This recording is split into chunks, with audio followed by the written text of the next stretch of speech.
You type a question, you press enter, and about a fifth of a second later, an answer starts appearing on your screen.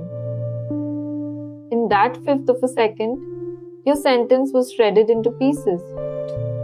Each piece was turned into a list of thousands of numbers. Those numbers were passed through a machine with hundreds of billions of internal dials. And here's the part almost nobody tells you. Nothing in that machine read your question the way you just read this sentence. There's no little reader in there, no dictionary, no facts filed under sky. So what is in there? Let me show you exactly what happened in those 0.2 seconds. This is the journey of one prompt, from your keyboard to the machine's first word back. First thing the machine does with your sentence, it destroys it. Language models don't read words. They read tokens, small chunks of text. Skies is one token. So is understanding common words on their own tile. But a rare word or a made-up one gets snapped into fragments the model has seen before. And the fragments don't respect the word's structure. They're just frequent chunks of text. Every token maps to a number in a fixed vocabulary of roughly 100,000 chunks. That's it. That's the model's entire alphabet. Your question is now a short list of integers. And this explains one of the internet's favorite AI fails. Ask a model how many times the letter R appears in strawberry, and it often gets it wrong. People love it. The billion-dollar machine, beaten by a spelling question. But now you know the real reason. The model never sees the letters. It sees a few chunks. You can see them right there. A few numbers. Asking it to count letters is like asking you to count the pixels in a photo of a word. The letters were packed away before anything could look. Okay? Numbers. But a bare number says nothing about what sky means. So here's step 2. And honestly, this is my favorite idea in all of machine learning. Each token gets converted into a huge list of numbers called an embedding. Thousands of numbers per token. And you should think of that list as coordinates. A position. Every token gets a location in a giant space of meaning. And the model learned that layout itself just from reading text. Words that mean similar things end up near each other. Sky sits near cloud and horizon. Blue sits in a neighborhood of colors. And the directions in the space mean things too. Take the arrow that points from man to woman. Now pick that exact arrow up and apply it to king. You land on queen. This exact demo comes from an older, simpler system that only learned word positions. But the principle it revealed is the one modern models are built on. Directions in the space mean things. There's a direction for gender, one that roughly means plural, one for past tense. Nobody programmed any of it. So when people say the model is just numbers, they're technically right. But those numbers are a map of how concepts relate to each other, built from more text than any human could read in 1,000 lifetimes. The model doesn't store words. It stores geometry. So now every token knows where it sits on the map. But there's a problem. Blue near the word sky means a color. Blue after I'm feeling means sad. A fixed position on the map can't capture that. Meaning depends on context. This is the problem the modern AI boom actually rests on. And the solution has a name you've probably heard: attention. Here's what it really is: every token gets to look at every other token in the sentence all at once and ask which of you matter for what I mean right now. Watch it happen in our own question. The token for blue reaches out to every other token, and the connection to sky comes back strongest. So blue leaves this step carrying skyness with it. It's not just a color anymore. It's the color of that sky.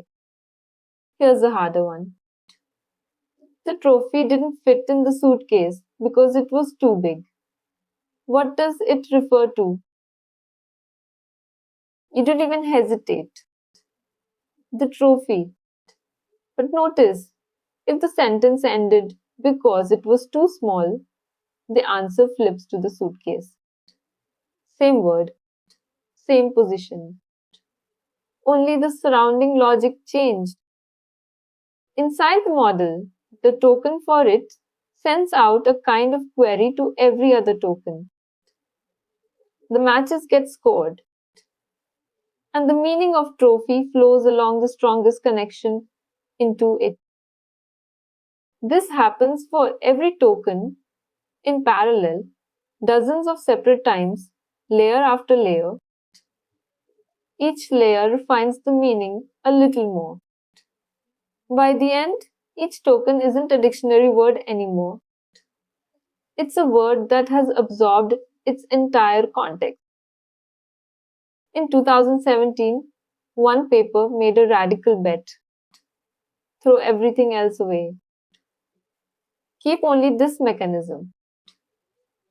Its title was literally "Attention is all you need." That bet is the idea behind basically every AI product you touch today, and a decent fraction of the entire stock market. One idea: words paying attention to each other. Everything you've seen so far, the push threading, the map, the attention, all of it exists to answer one absurdly small question. What's the next token? That's it. That's the entire output of this colossal machine. Not an answer, not a plan, a probability score for every one of 100,000 tokens, ranking how likely each one is to come next. For your sky question, the machine's first guess wall looks like this. The in the lead, sunlight close behind, and 100,000 losers trailing off into the dark. So the model picks one, sometimes the top one. Sometimes it samples a slightly less likely one. That's the temperature setting you may have heard of. And a little randomness is why the same question gives you different answers on different days. Then comes the step that surprises everyone. The chosen token gets glued onto the text, and the machine runs again. One more full trip for every single token. Those 0.2 seconds bought you exactly one word. Everything after that is the loop. That word by word typing you see on screen. It isn't an animation.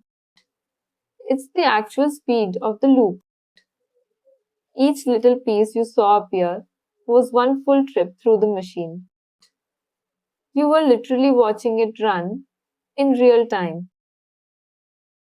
And now you're ready for the thing this video was secretly about. Why does AI make things up?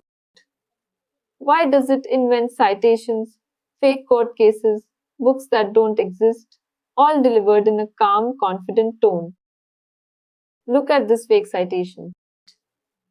Every piece of it is a high probability token. That's a plausible author name, a plausible journal, a plausible year. The machine did its one job flawlessly. It produced the most statistically plausible sequence.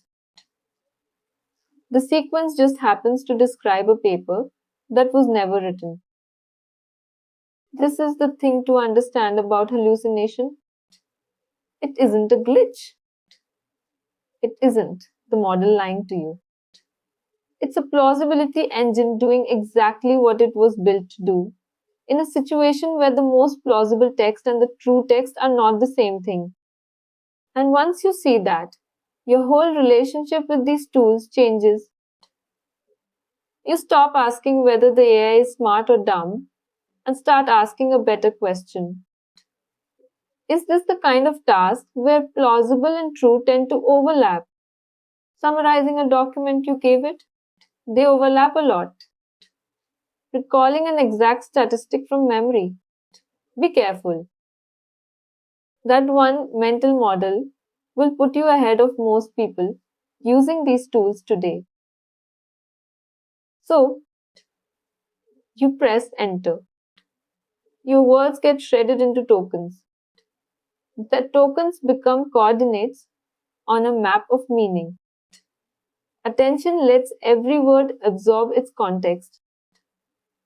And then the machine does the only thing it knows how to do: predict the next little piece over and over until it has spoken. No reader anywhere in the pipeline.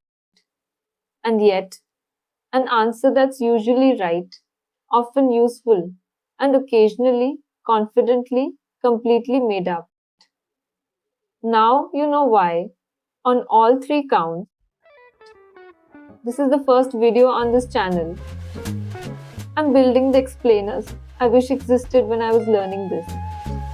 AI, machine learning, and analytics, told in pictures, without the equations, and without dumbing anything down. Next up, why does the model make things up more in some situations than others? And what's actually being done about it? If there's a part of this machine you want opened up next, tell me in the comments. I'm building this channel's roadmap right now. If you made it this far, you're exactly who this channel is for. Subscribe, and I'll see you in the next one.